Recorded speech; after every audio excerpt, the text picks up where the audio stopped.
Hello student, welcome to AK Edu Solution. How are you? I hope you will be fine. This is Hindi C programming tutorial जो कि आपको AK Edu Solution से देखने के लिए मिल रहा है। यहाँ पे आपको ऑल ऑफ प्रोग्रामिंग लैंग्वेजेस के ट्यूटोरियल देखने के लिए मिलेंगे and computer fundamental and cloud से रिलेटेड। सो अगर अभी तक आपने सब्सक्राइब नहीं किया चैनल को तो चैनल को सब्सक्राइब कर लीजिएगा एंड बेल आइकन को कर दीजिएगा प्रेस। सो स्टूडेंट देखिएगा लास्ट के लेक्चर में जो हमने देखा था यहाँ पे मैंने स्टोरेज क्लास के बारे में थ्योरी समझाई थी आपको। आज इसका प्रैक्टिकल करने वाले हैं। ये हमारा स्टोरेज क्लास का सेकंड ट्यूटोरियल होने वाला है। तो बिना टाइम वेस्ट करते हुए करते हैं स्टार्ट। Let's start.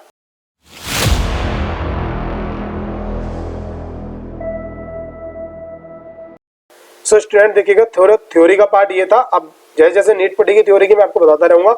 अभी हम चलेंगे अपने VS कोड के अंदर, वहां करेंगे इसकी प्रोग्रामिंग, वहां पे हम इसको देखने वाले हैं। तो यहाँ पे मैं क्या करता हूँ, स्टोरेज क्लास थी तो स्टोरेज अंडरस्कोर 1.c के नाम से मैंने यहाँ पे बना लिया है। एंड उसके अंदर क्या करेंगे, हैशटैग इंक्लूड, मैं यहाँ पे इंक्लूड stdio.h मैं यहाँ पे इंक्लूड कर लूंगा एंड उसके बाद हम इंट मैन कर लेंगे। तो देखो सबसे पहले हम क्या देखने वाले हैं, डिफॉल्ट। डिफॉल्ट का मतलब क्या होता है, जैसे कि मैंने इंट ए किया तो ये देखिएगा एक तरह से डिफॉल्ट है। इट मीन्स ये डिफॉल्ट होता है। अब इसका क्या होता है, डिफॉल्ट कैसे होता है ये कि इसको अगर आप प्रिंटिंग कराओगे ना, प्रिंटिंग अगर आप इस तरह से कराते हो और यहाँ पे परसेंट टाइप डी के साथ प्रिंट कराओगे तो देखो गार्बेज वैल्यू आने वाली है, गार्बेज वैल्यू आने वाली है एंड यहाँ पे 0 हो जाएगा। अब देखो अगर हम इसको सेव करते हैं, सेव करके करते हैं एग्जीक्यूट एंड एग्जीक्यूट करने में देखो हमारे पास क्या आने वाला है, एक गार्बेज वैल्यूज आएगी। देखो यहाँ पे क्या 419443 ये गार्बेज वैल्यू आ गई है। तो ये कैसा होता है, ये होता है हमारे पास लोकल। ठीक है, इसको हम लोकल ही बोल सकते हैं, लोकल होगा। और इसका क्या होता है, इसकी ग्लोबल इसकी जो वैल्यू होती है वो क्या होती है, वो क्या होगी हमारे पास, ये होगी कि इसे विद इन ब्लॉक होगी। ठीक है। सो स्टूडेंट अगर ये लोकल होगा तो मैंने आपको बताया था कि इसको जो ये जो चलेगा कहाँ तक चलेगा, विद इन ब्लॉक।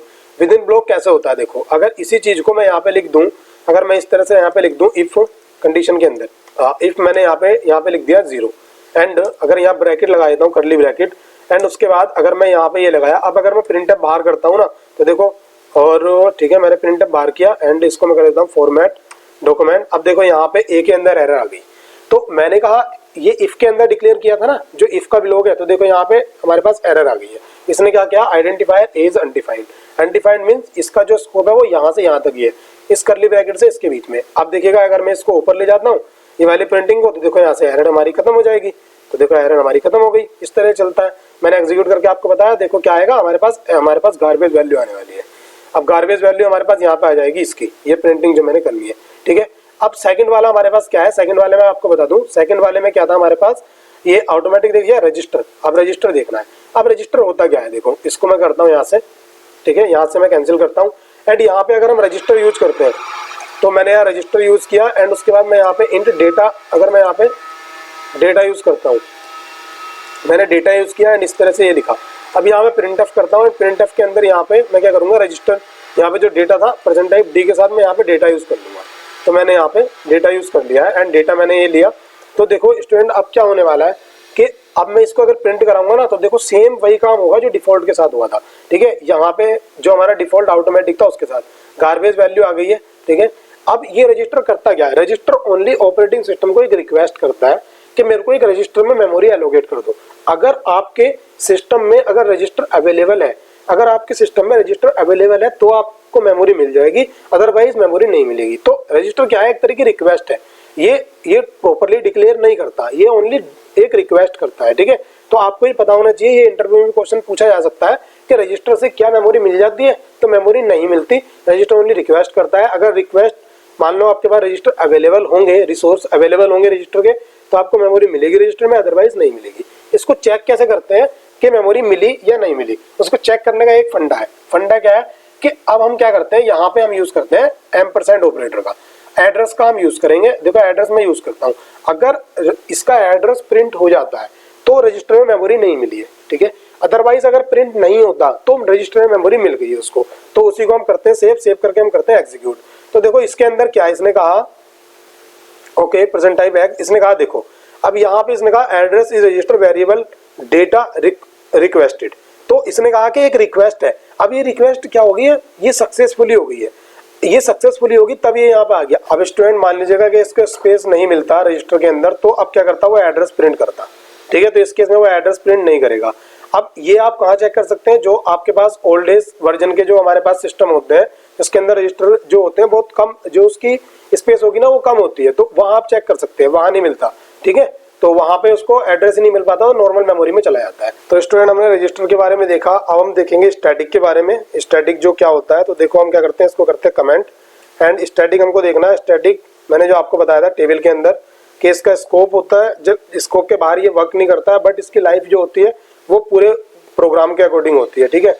तो मैं क्या करूँगा, इसका यहाँ पे एक एग्जाम्पल लिखूंगा। एग्जाम्पल के लिए हम क्या करते हैं, सबसे पहले देखो मैंने यहाँ पे एक, मेरे को क्या लिखना है, मैं यहाँ लिखता हूँ एक मेथड दूसरा, ठीक है, मतलब फंक्शन। यहाँ पे मैंने लिखा वॉइड, अब मैं यहाँ पे फन लिख दे रहा हूँ, ठीक है। मैंने यहाँ पे फन लिखा एंड उसके अंदर मैं क्या करता हूँ, फन के अंदर मैं यहाँ पे मान लो मैंने इंट a इक्वल टू 1 कर दिया, ठीक है, 1 कर दिया। एंड उसके बाद अब स्टैटिक अगर मैं करता हूँ, देखो मैंने static int b equal to 1 किया, अब b इक्वल टू 1 किया।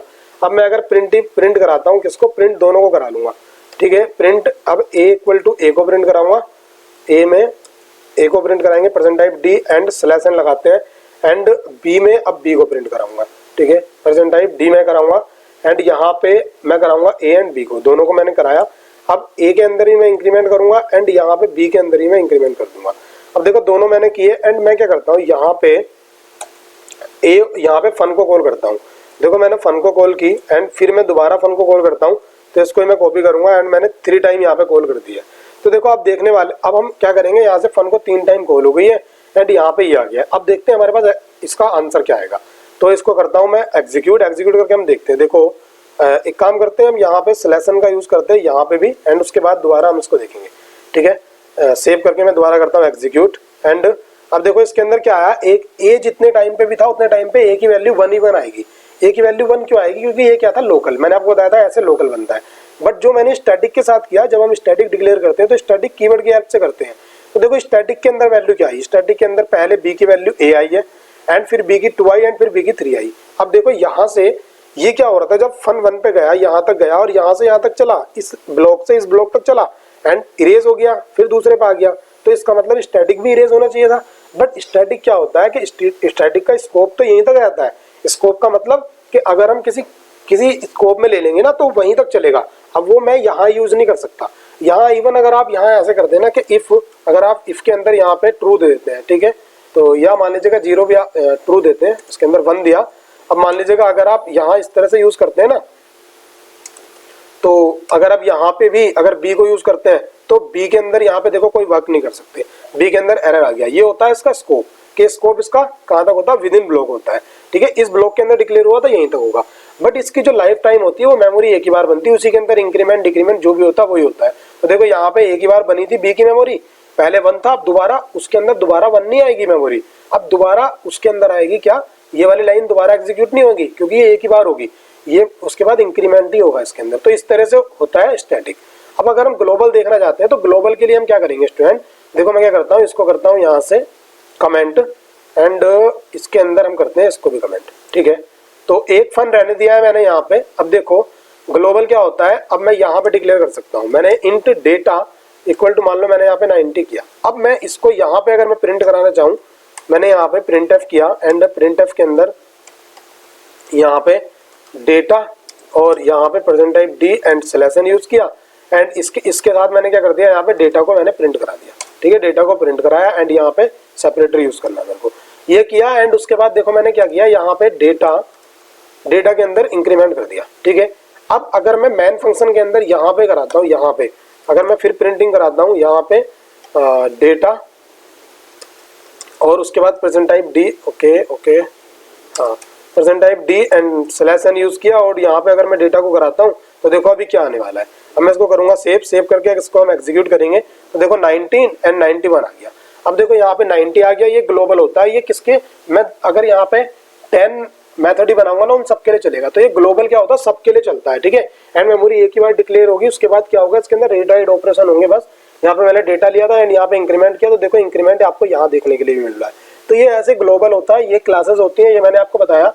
अब स्टूडेंट देखिएगा, इसमें आपने फर्स्ट लेक्चर में थ्योरी देखी थी, ठीक है, पूरी थ्योरी मैंने अच्छे से बताई एंड सेकंड लेक्चर में मैंने आपको इसके एग्जांपल बताया। सो स्टूडेंट अगर आपको लेक्चर अच्छा लगा हो तो वीडियो को लाइक कीजिएगा, ज़्यादा से ज़्यादा वीडियो को शेयर करनी है। एंड AK सोल्यूशन जहाँ पे आपको ऑल ऑफ प्रोग्रामिंग लैंग्वेज के ट्यूटोरियल देखने के लिए मिलेंगे, कंप्यूटर फंडामेंटल, कंप्यूटर जो हमारा क्लाउड होता है उससे रिलेटेड, एंड कॉम्पिटेटिव प्रोग्रामिंग के भी आपको यहाँ पे देखने के लिए मिलते हैं लेक्चर। सो उसको कर लीजिएगा आप यहाँ सब्सक्राइब एंड बेल आइकन को कर दीजिएगा प्रेस। सो मिलते हैं नेक्स्ट वीडियो में। Thanks for watching, take care.